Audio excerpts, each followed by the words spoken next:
बिस्मिल्लाहिर्रहमानिर्रहीम। अस्सलाम वालेकुम। Welcome to easy cooking with Naureen. आज मैं आपके साथ चिकन स्टीम रोस्ट की रेसिपी शेयर करने जा रही हूँ। बहुत ही मज़े की बनने वाली ये रेसिपी है।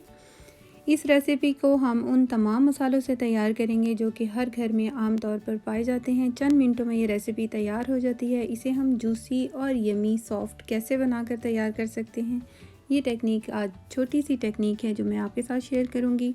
रेसिपी को शुरू करने से पहले मेरे चैनल को सब्सक्राइब कर लीजिए, बेल आइकन की नोटिफिकेशन को भी ऑन कर लीजिए ताकि मेरी हर नई आने वाली रेसिपी सबसे पहले आप तक पहुंच सके।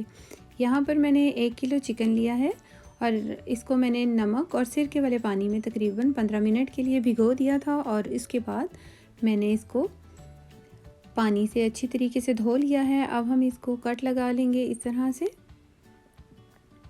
हमने तकरीबन 1 से 1.5 इंच के फासले पर इसको कट लगाना है और बहुत ज़्यादा गहरा कट भी नहीं लगाना। इस तरह से हम इसको कट लगा लेंगे, आगे से भी और पीछे से भी। तमाम लेग पीस पे मैं पहले कट लगा कर रख लेती हूँ।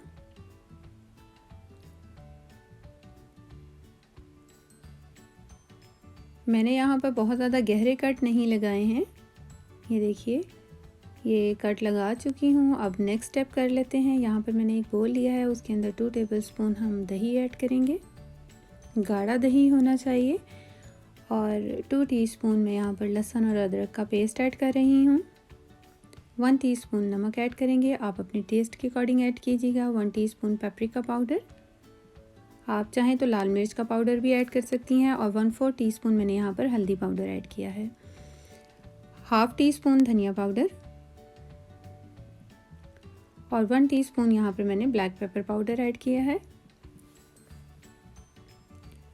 1 टीस्पून भुना हुआ और कुटा हुआ ज़ीरा। 2 टीस्पून यहाँ पर मैं चाट मसाला ऐड कर रही हूँ। आप चाहें तो कोई और तिक्का मसाला या जो भी है आप वो भी इस्तेमाल कर सकते हैं, लेकिन मैं स्पाइसेस ऑलरेडी यूज़ कर चुकी हूँ तो मैंने चाट मसाला डाला है। 1/4 टीस्पून मैंने यहाँ पर येलो फूड कलर ऐड किया है और 1/4 टीस्पून ही ऑरेंज फूड कलर ऐड किया है। 2 टेबलस्पून मैं यहाँ पर लेमन जूस ऐड कर रही हूँ। 2 tablespoon chilli sauce, 2 tablespoon soya sauce.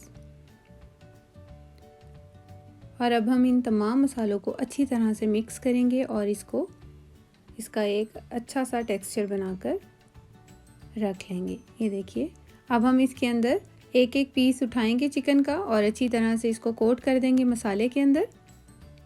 और इस तरह से जो इसका हमने कट लगाया है उसके अंदर भी हम मसाले को लगा देंगे।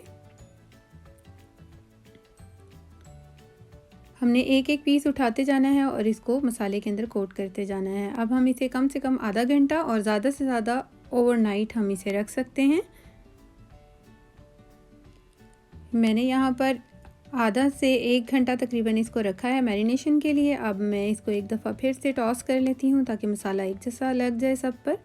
और यहाँ पर मैंने 2 टेबलस्पून एक बड़े खुले बर्तन में ऑयल डाला है, कढ़ाई है ये, और एक एक पीस कर हम इसके अंदर रख देंगे चिकन के।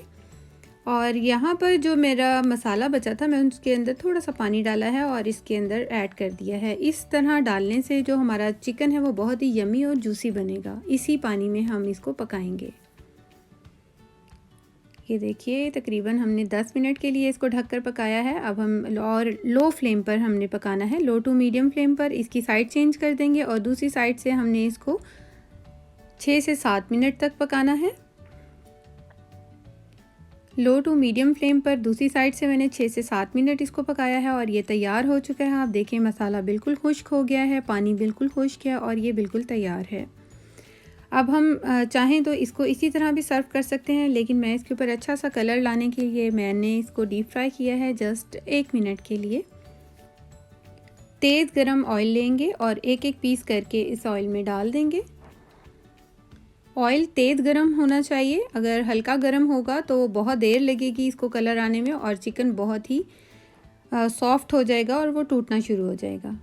एक एक मिनट मैंने ये यहाँ पर इसको फ्राई किया है, यानी कि 30 सेकंड एक साइड से और 30 सेकंड एक साइड से, और इसके बाद मैंने इसको ऑयल से बाहर निकाल लिया है। ये देखिए, इसके ऊपर कितना अच्छा सा कलर आ गया है। इस तरह से हम सारे पीस को फ्राई कर लेंगे। स्टीम देने से एक हल्की सी स्मेल सी आ जाती है, फ्राई करने से वो ख़त्म हो जाती है। यहाँ पर मैंने उसी कढ़ाई के अंदर दोबारा से पीस रख दिए हैं। एक फॉयल रखा है, एक गरम चारकोल रखा है, कोयला जलता हुआ, और उसके ऊपर चंद कतरे ऑयल के डाले हैं और इसको हमने स्मोकी फ्लेवर दे दिया है। और इसका ये जो नोज़ल है मैंने वो भी बंद कर दिया है और तकरीबन 6 से 7 मिनट मैंने इसको कवर किया था और उसके बाद ये तैयार हो चुके हैं। बहुत ही यमी बनकर तैयार हुए हैं, बहुत ही मज़े के, और इसकी स्मेल तो बहुत ही आला है। पूरा घर बारबेक्यू की स्मेल से महक गया है और बहुत ही शानदार ये बनकर तैयार हुए हैं। देखिए मैं आपको दिखाती हूँ कितने सॉफ्ट और जूसी हैं। ये देखिए